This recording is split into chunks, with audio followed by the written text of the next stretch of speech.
Hello बहनों, राधे राधे। हमारे YouTube channel पर सभी भाई बहनों का स्वागत है। आप लोग कैसे हैं? हम तो अच्छे हैं। आशा करते हैं आप लोग भी अच्छे होंगे, स्वस्थ होंगे, मस्त होंगे।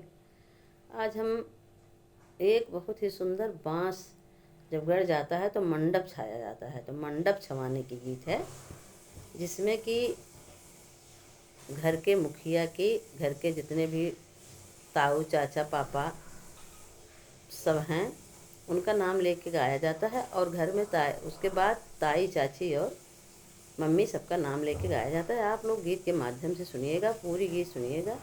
बहुत ही शुभ गीत है, तो बहुत ही पुरानी भी है, पारंपरिक है।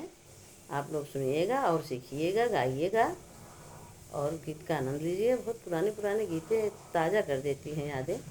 चलो सुनते हैं हम लोग गीत। कवने रामयंगना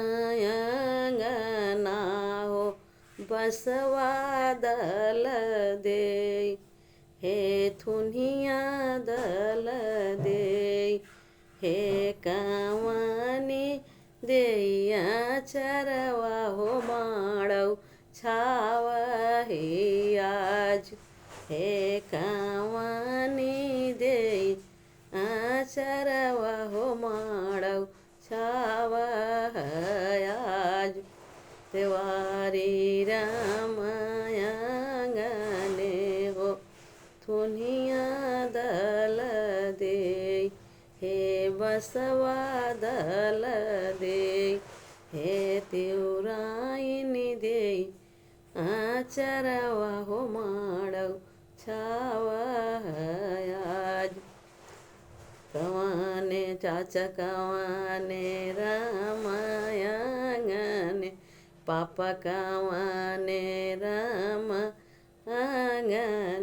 हो थुनिया दल दे, हे बसवा दल दे, हे कवानी दे आचरवा हो माड़ौ छावा आज, हे चाची हो कवानी देया चरवा हो माड़ौ छावा आज, मम्मी कवानी देया चर माड़ौ छावा आज, ओ बड़ी मम्मी कवानी देया चरवा माड़ौ छावा आज, कवाने रामयंगने हो थुनिया दल दे, हे बसवा दल दे,